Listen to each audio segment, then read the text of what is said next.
ಎಲ್ಲಿ ತೀರ್ಮಾನ ಆಯ್ತಿತ್ತು? ಗ್ರಾಮ ಪಂಚಾಯಿತಿಗಳಲ್ಲಿ ಮತ್ತು ಗ್ರಾಮ ಸಭೆಗಳಲ್ಲಿ.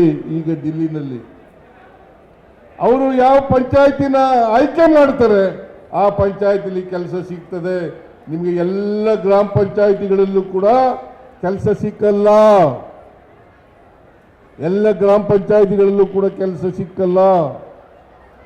ಎಲ್ಲಿ ಅವರು ಏನು ಹೇಳ್ತಾರೆ ದಿಲ್ಲಿಯವರು, ಅವರು ಮಾಡ್ತಕ್ಕಂಥದ್ದು ಒಂದು ವರ್ಷದಲ್ಲಿ 100 ದಿನ ಉದ್ಯೋಗವನ್ನು ಕೊಡಲೇಬೇಕಾಗಿತ್ತು. ಯಾವಾಗ ಕೇಳ್ತಾರೆ, ಯಾವ ಭಾಗದಲ್ಲಿ ಕೇಳ್ತಾರೆ, ಅವ್ರ ಜಮೀನಿನಲ್ಲಿ ಕೇಳ್ತಾರೆ, ಅಂತ ಭಾಗದಲ್ಲಿ ಕೆಲಸವನ್ನು ಕೊಡಲೇಬೇಕಾದಂಥದ್ದು. ಇದು ಸಂವಿಧಾನಿಕವಾದಂಥ ಹಕ್ಕು. ಸಂವಿಧಾನಿಕವಾದಂಥ ಹಕ್ಕನ್ನು ಕೊಟ್ಟಿತ್ತು ಮನ್ರೇಗಾ ಮೂಲಕ. ಈಗ ಹಕ್ಕು ಇಲ್ಲ. ಆ ಹಕ್ಕನ್ನು ಕಿತ್ಕೊಂಡಿದ್ದಾರೆ. ಅದಕ್ಕೋಸ್ಕರ ಪ್ರತಿಭಟನೆ. ಅದ್ರ ಜೊತೆಗೆ ಈಗ 100ಕ್ಕೆ 100 ವೇಜಸ್ ಅನ್ನ ಕೊಡ್ತಾ ಇದ್ದದ್ದು ಕೇಂದ್ರ ಸರ್ಕಾರ. ಅದನ್ನ ಮನಮೋಹನ್ ಸಿಂಗ್ ಅವರ ಸರ್ಕಾರನೇ ತೀರ್ಮಾನ ಮಾಡಿತ್ತು. 100ಕ್ಕೆ 100 ವೇತನವನ್ನು ಕೊಡ್ತಾ ಇದ್ದದ್ದು 100ಕ್ಕೆ 100 ಅಂದ್ರೆ ₹100 ಖರ್ಚಾದ್ರೆ ₹100 ಅವರೇ ಕೊಡಬೇಕಾಗಿತ್ತು. 1,000 ಖರ್ಚಾದ್ರೆ ಅವರೇ ಕೊಡಬೇಕಾಗಿತ್ತು. 1 ಕೋಟಿ ಖರ್ಚಾದ್ರೆ ಅವರೇ ಕೊಡಬೇಕಾಗಿತ್ತು. ಕನಿಷ್ಠ ಒಂದು ಪಂಚಾಯಿತಿಗೆ ₹1 ಕೋಟಿ ಸಿಗ್ತಾ ಇತ್ತು. ಒಂದು ಪಂಚಾಯಿತಿಗೆ ₹1 ಕೋಟಿ ಸಿಗ್ತಾ ಇತ್ತು. ಇದು ಇವತ್ತು ಇಲ್ಲ.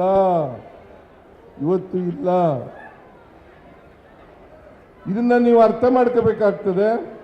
ಆದ್ರಿಂದ ರಾಜ್ಯ ಸರ್ಕಾರ ಇವತ್ತು ಇವರು ಮಾಡಿರ್ತಕ್ಕಂಥ ಹೊಸ ಕಾಯ್ದೆ ಪ್ರಕಾರ VBG ರಾಮ್ಜಿ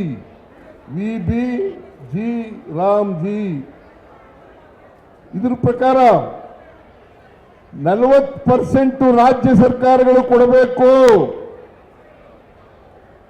ಕೇಂದ್ರ ಬರೀ 60% ಮಾತ್ರ ಕೊಡ್ತಾರೆ ವೇಜಸ್.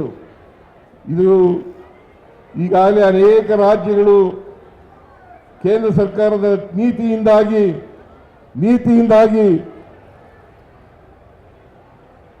ಅವುಗಳು ಕಷ್ಟದಲ್ಲಿ ಸಿಕ್ಕಾಕೊಂಡಿದ್ದಾವೆ ಅಂತಕ್ಕಂಥದನ್ನ ಮರೆತು ಇವತ್ತು ಕೇಂದ್ರ ಸರ್ಕಾರ ಮಾಡ್ತಾ ಇದೆ.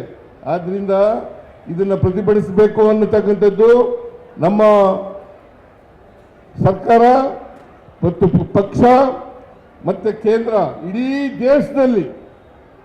ದೇಶದಲ್ಲಿ ಇದನ್ನು ಪ್ರತಿಭಟಿಸಬೇಕು. ಎಲ್ಲಿವರೆಗೆ ಪ್ರತಿಭಟಿಸಬೇಕು ಅಂತಂದ್ರೆ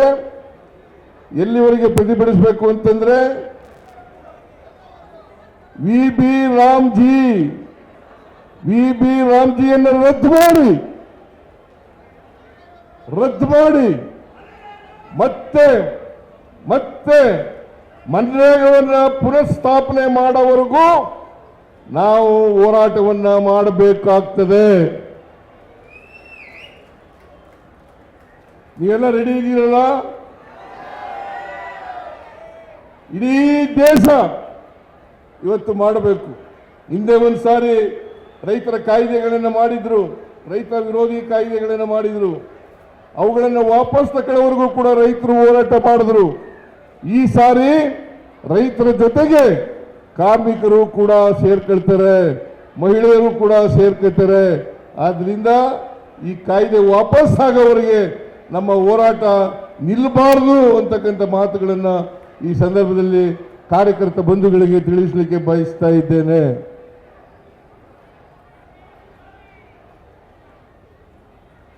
ಈಗಿನ VBG ರಾಮ್ಜಿ ಅದರ ಪ್ರಕಾರ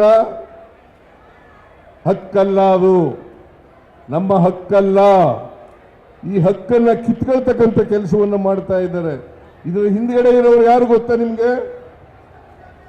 RSS. ಯಾಕೆಂದ್ರೆ ಬಡವರು ಬಲಯುತವಾಗಬಾರದು, ಅವರು ಯಾವಾಗಲೂ ಕೂಡ ಸೇವಕರಾಗೇ ಇರಬೇಕು.